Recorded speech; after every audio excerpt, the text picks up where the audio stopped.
Gue lagi kesel tau gak lo?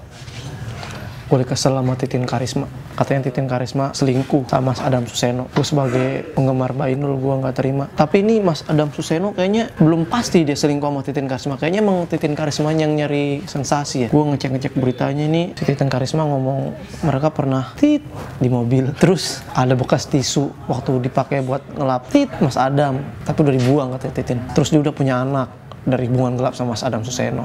Ini, wah ini nggak bener nih Titin Karisma. Kalau gue sih gue nggak percaya nih kayaknya. Mas Adam Suseno tuh pasti ini banget sama Mbak Inul. Soalnya rugi banget kayaknya kalau si Adam Suseno ninggalin Mbak Inul. Tempat karaoke-nya udah banyak, duitnya juga banyak. Jadi rugi kayaknya Adam Suseno kalau ninggalin Mbak Inul. Oh ini ada SMS Titin Karisma nih. Mas aku kangen, tapi disensor. Kunya pakai Q lagi. Titin Karisma. Namanya kenapa Titin Karisma ya? Kayak merek motor. Curiga ada Titin Super X juga nih. Tuh dari mukanya banget, maksudnya cakapan Mbak Inul, dia nggak ada apa-apanya dibanding muka Mbak Inul.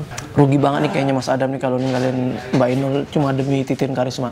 Terus udah gitu tadi gue iseng nyari videonya Titin Karisma, dia kan pedangdut dari Jawa Timur ya. Gue nemu videonya di YouTube Titin Karisma kentu monitor.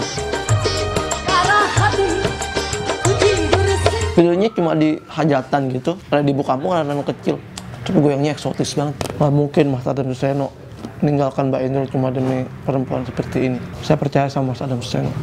Ini jajan apa nih? Udah nah ngomongin Titin Karismanya, gue jadi terbawa suasana gini.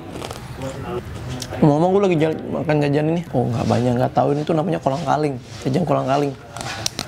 Gue makan tahun 90 tau. Gue nggak sengaja waktu beli pulsa, gue nemu ada yang jualan makan makanan 90 gitu. Jadi kayak gini ya jajan kolang kaling. Terus nih ada ini nih. Lu anak 90 pasti tahu ini nih. Bola dalamnya coklat. Anak 90 pasti tahu nih. Ini isinya coklat. Coklatnya bikin batuk.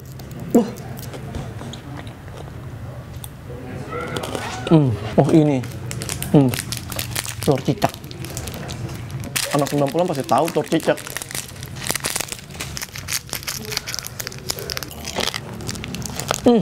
Telur cicak men. Warna-warni, dalamnya kedelai. Ini kalau umut-umut, dia lama-lama habis. Dalamnya kedelai. Ini yang bikin anak tahun 90-an zaman dulu batuk. Tapi enak banget. Sumber penyakit tapi enak banget. Gue sampai sekarang girang banget. Aduh enak banget.